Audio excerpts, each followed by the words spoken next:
Scarlett, issue number 2. That's right, folks, we're doing it again. We're back with another G.I. Joe book. We have a lot of them going on now. They will eventually bleed into a singular G.I. Joe book, I think coming in November. That's kind of cool. It would be interesting to see Kelly Thompson write that book, but she could do Scarlett pretty well, which is cool. This book's really fun and different. It is the most different in terms of execution than any of the other books in the G.I. Joe Energon universe. It is trying something different. It is solely about the character.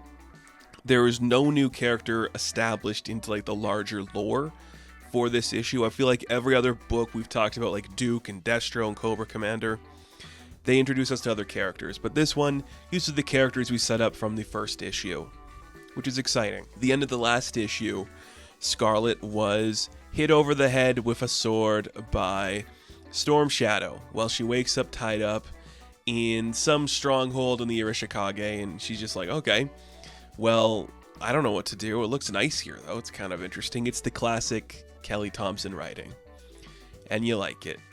She's great. Like, I think Kelly Thompson is a great writer, and Scarlett is a really good character for her to play with, so I really like the combination there.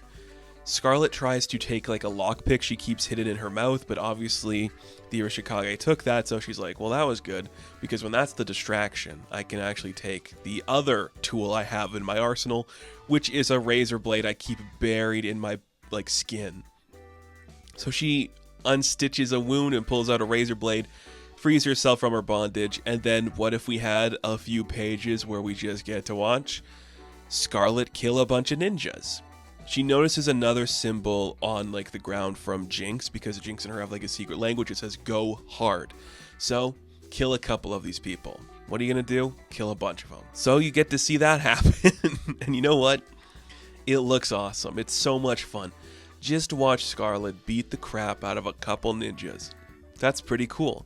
She's going to hit them with shurikens. She's going to use a sword and literally slice and dice them.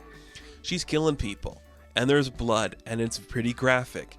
And then she has like one of like the more essential bad guys like down on the ground ready to kill him, and then Storm Shadow shows up. He's like, huh, that's cute. Okay, let's stop. So they stop fighting her, even though she just made a huge mess of all these guys, killing a few of them.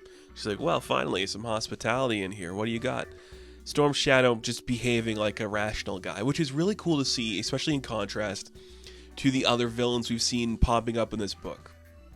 Cobra Commander is insane. Destro is insane. This Storm Shadow is very rational. He's like, look, I think you're talented. I think you're pretty cool. And they both like watch Jinx as she's like training with a couple of people. It cuts into like a flashback where you see Jinx and Scarlett training, and Scarlett's kind of like upset because of a guy. So Jinx is like, hey, I'll be like the older sister, the protective one who you clearly aren't in love with, but you probably are in love with. Let's have like a Netflix marathon and just chill for a bit. And you're just watching two people, Scarlett and Storm Shadow, watch Jinx do her thing, and they're like, yeah, there's no one else like her. She is truly awesome, truly beautiful. So they go into another room.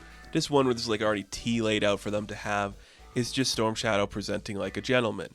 And he's like, look, I think you're very interesting. And you risked a lot to be here, clearly.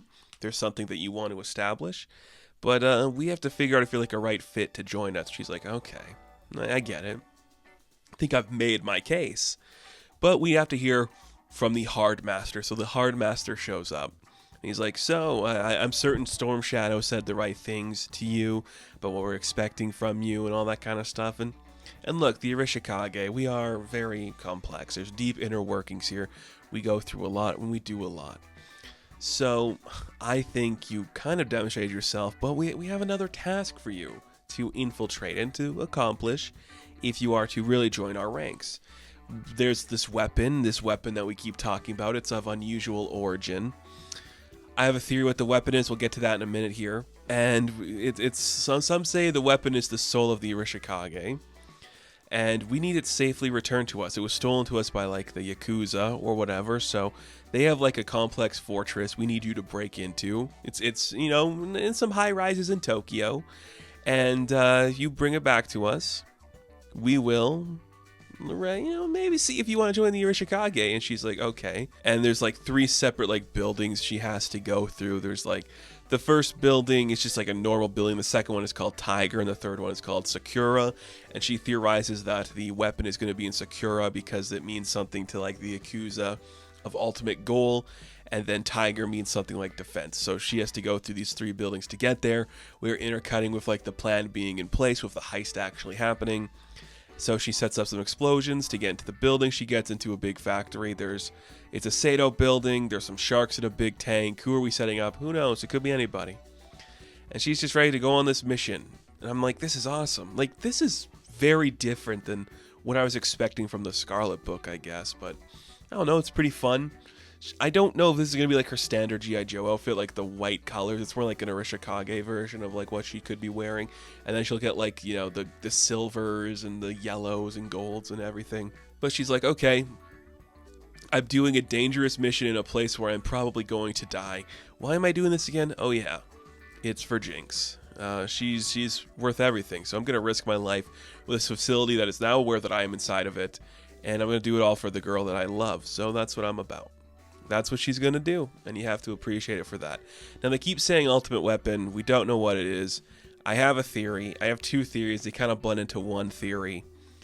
It's got to be like a special sword. Now, I know enough about G.I. Joe, but what I don't know is, like, what sword is special to who?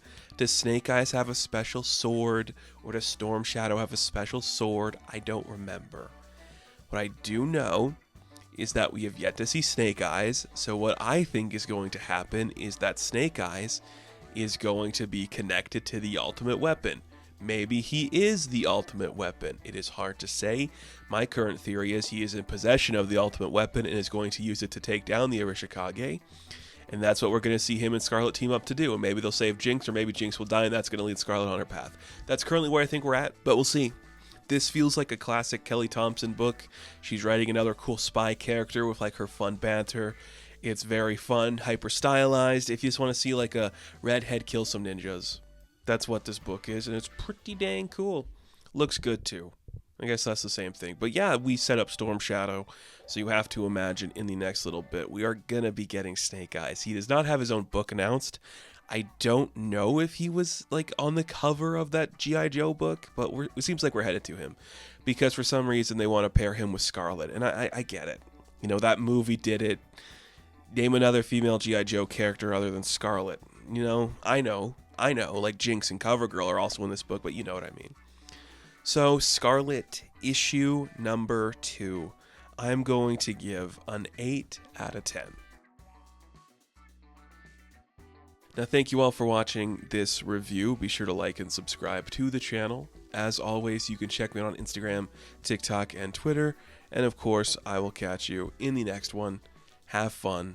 Stay safe. Good luck.